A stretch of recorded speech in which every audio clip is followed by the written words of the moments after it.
I'm picking back up on the archaeology series, World Prehistory and Archaeology, and we're talking about time, pathways through time, with Dr. Chazan.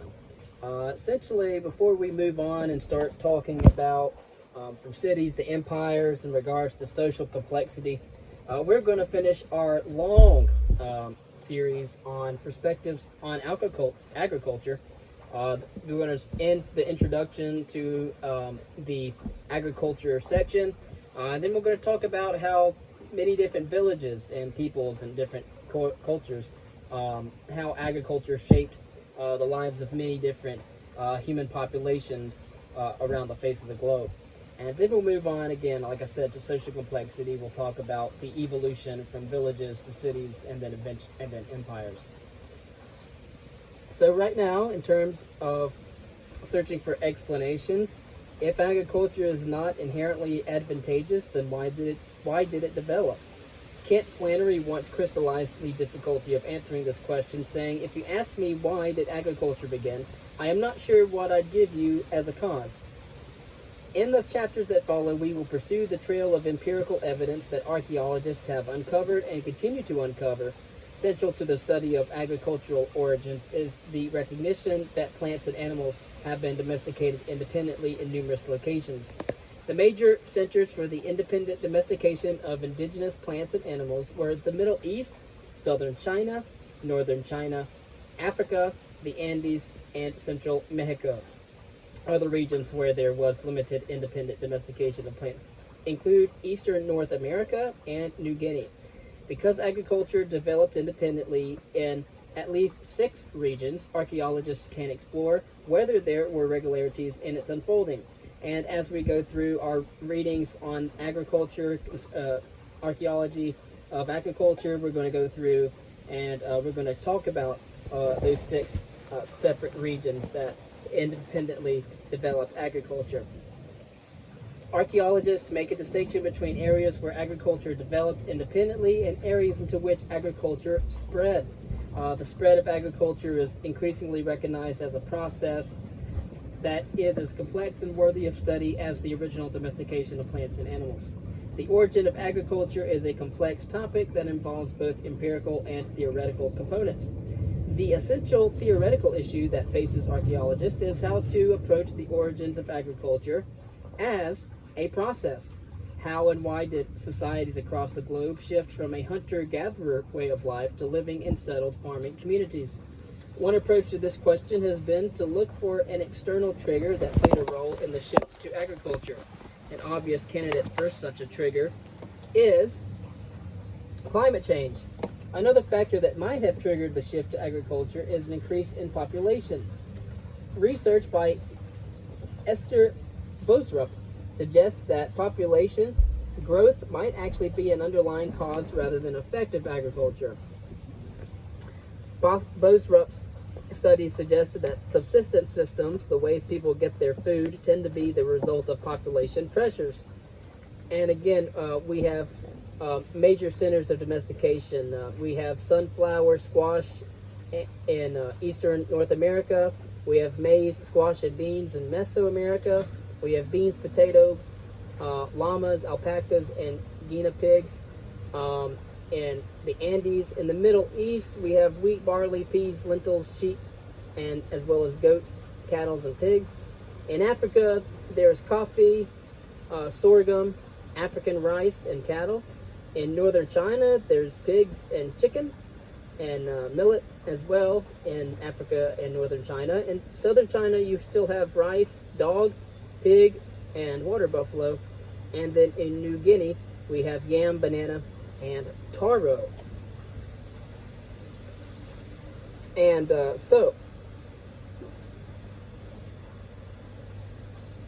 following an approach based on systems theory, archaeologists have shifted to developing models of how the interaction between a number of factors might have led to the adoption of agriculture. For example, Louis Benford, and remember, Louis Benford is the one who started the new archaeology, the processual archaeology. All right, and that would eventually be tackled by the post-processualism, and in any sense. One saying that we can't stand from the outside and look in, we can't truly understand these cultures completely. Another one is that, well, we can stand inside these cultures and we can look outward and try to understand them by their material remains. But anyway, Louis Binford examined the interaction between increasing population size and fluctuating climatic conditions. A particularly intriguing model developed by Brian Hayden focuses on the interaction between surplus food and social organization. Hayden begins by arguing that not all hunter-gatherer societies are the same. Generalized hunter-gatherers rely on scarce or unpredictable resources and, as a result, live at low population densities. In such societies, competition over food resources will be detrimental to the group survival and therefore maladaptive. Complex hunter-gatherers use more reliable and abundant resources such as salmon, cod, insects, rodents, grass, seeds, and nuts, and therefore can live at higher population densities. Because over-exploitation of these resources is practically impossible. Competition can develop and will largely take the form of feasting events. It is the competition between individuals using food resources to wage their competitive battles, says Hayden, that provides the motive and the means for the development of food production. Aspiring accumulators can be expected to exert all their ingenuity to bribe, coerce, cajole, and con other members of the community into supporting competitive feasts and producing as many delicacies or other high-quality foods as possible for feasts. As an interesting aspect of Hayden's model is that it builds on changes in hunter-gatherer adaptations, which then interact with social factors to push societies toward agriculture. In every study that we examine in the coming chapters, we will understand the increasing complexity in hunter-gatherer adaptations and that it precedes the shift to agriculture itself. Such societies of hunter-gatherers are often labeled archaic in the Americas and epipaleolithic or Mesolithic in other parts of the world. Kent Flannery has emphasized that a common characteristic of these societies is that they relied on a broad spectrum adaptation, which included a wide range of plant and animal foods. Again, broad spectrum adaptation, that is the exploitation of a wide range of plant and animal resources, characteristic of many hunter-gatherer societies that preceded the shift to agriculture. And again, we're talking about the epipaleolithic, all right, the archaic and Mesolithic times. In examining the case studies, we understand that no particular model for the origins of agriculture is adopted. We will find a much more support for Barbara Bender's conclusion that there is no single hypothesis that will explain the shift to food production in different parts of the world. There is considerable variation in the pathways different societies took in adopting farming through time. Agriculture and progress. Progress has been rejected as an explanation for why agricultural societies came into being. However, there does seem to be an element of progress, or at least directionality, built into our conception of the origins of agriculture as a process. For example, Hayden discusses a shift from generalized hunter-gatherers to complex hunter-gatherers to farmers. Flannery emphasizes broad spectrum adaptations as a precondition for agriculture. And systems theory, as presented earlier, should not allow for such a ratchet effect. The feedback loop between your furnace and your thermostat is a self-regulating system that has no direction. It simply adjusts to changes in temperature. The directionality inherent in the shift to agriculture poses a significant theoretical challenge as well. A similar challenge plagues evolutionary biologists and evolutionary psychologists as well, if might I add, struggling to explain how evolution can have direction without recourse to models that view progress as explaining evolution. Several concepts from evolutionary biology are useful to our study of agricultural origins. Again, in our previous reading on archaeology, we've talked about human evolution. That was a big section that we covered. The first is that directionality and progress are distinct. Stephen Jay Gould has argued that directionality is the essential element of any historical process. Notably, Gould states that, quote, history must be more than a string of isolated, if distinctive events strung together, one after the other, end quote. The essence of historical processes is that they unfold in time. Our task of examining these case studies of agricultural origins is not only to be able to look at how various aspects of agriculture are related, but also to understand the process of agricultural origins. We will be interested in both the tempo of this process and the relationships among events. In one of the classic articles of evolutionary biology, Gould and his colleagues Richard Lewontin used the essentially historical nature of evolutionary processes to launch an attack on what they called the Panglossian paradigm.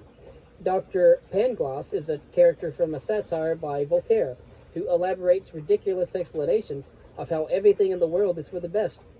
Gould and Lewontin argue that evolutionary biologists think much as Dr. Pangloss does, explaining every aspect of organisms as the best possible adaptation. To counter the Panglossian paradigm, Gould and Lewontin use an illustration from architecture. At the Cathedral of San Marco in Venice, small triangular spaces between arches are used for a perfectly fitted painted scene. One might think that these triangular spaces were built for the needs of the painter, but that is not the case. The spaces known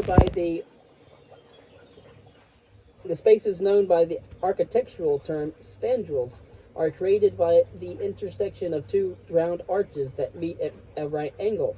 The critical point is that the paintings in the spandrels are adapted to an existing structure. It is useful to keep Dr. Pangloss and the spandrels of San Marco firmly in mind as we move through the world of agricultural origins.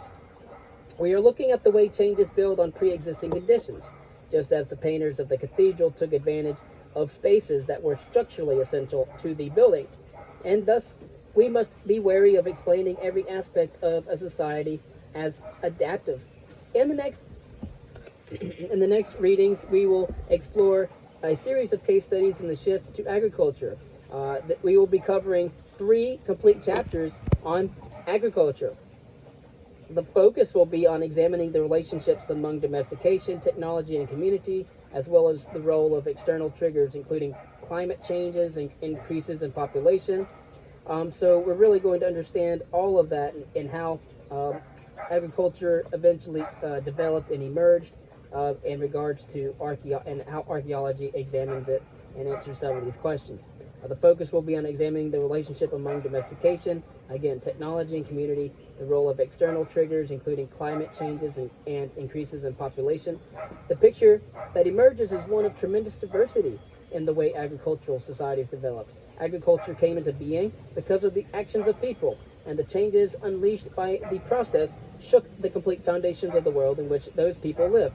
And of course, because of agriculture, we are now live in the New Stone Age, or the New Stone Age, the Neolithic.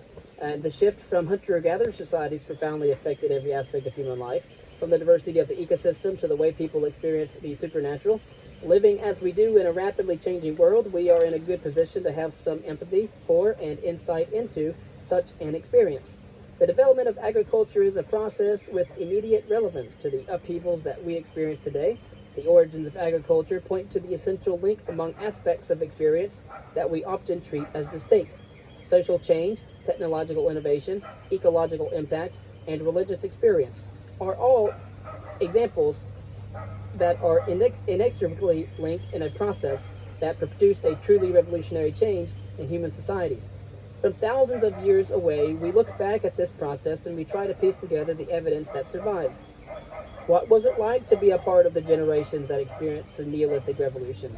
What role did individuals play in affecting the large-scale changes they lived through? Similar questions might be asked about our own experience living in a world of change.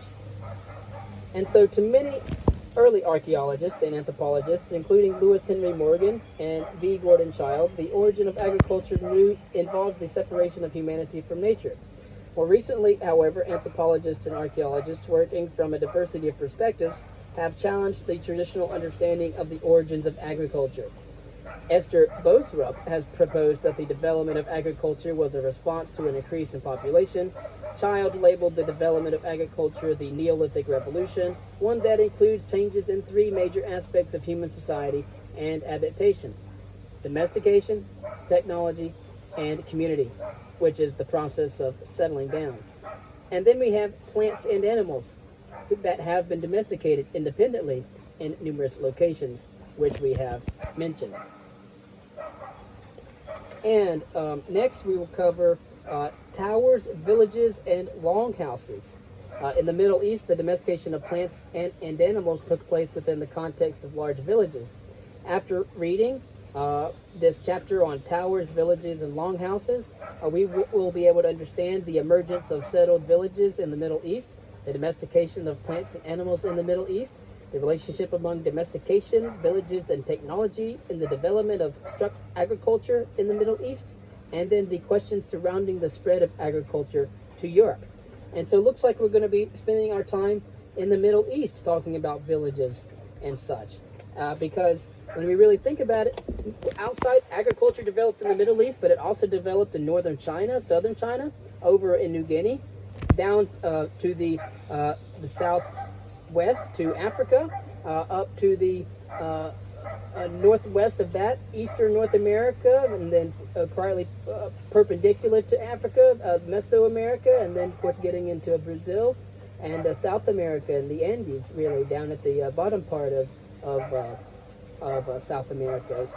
And so next we're going to discuss the next chapter, and again the next 3 chapters are going to be on agriculture, and we're going to talk about agriculture, and there's 3 main domains that we previously mentioned. And I mean, we'll talk about sites like Catalhook and Göbekli Tepe. We're going to talk about places like Ohalo, Ain Ghazal, Jericho, Kafar, Ha-Horesh, Wadi Mataha, and Nahal Himar. We're going to talk about a lot of these different places. And we're really talking about archaeological industries from about 25,000 years ago. We have the Kabaran industry from 25,000 years ago to 15,000 years ago. We're having some of these new settlements and villages popping up, and Neolithic sites. The Natufian culture around 15,000 years ago to about 13 to 12,000 years ago. Then we have the pre-pottery Neolithic A, or PPNA, which starts right there to about 10,000 years ago during the early Neolithic. And then of course we have pre-pottery Neolithic B, PPNB, at the latter half of the early Neolithic. And then of course we have the late Neolithic, and that's around 10,000 years ago that most of these villages prospered. About somewhere I would say between about 7,000 or 8,000 years ago, but stretching all the way back to about 20 to 15,000 years ago. And so thank you. We're going to talk more about agriculture in the next reading.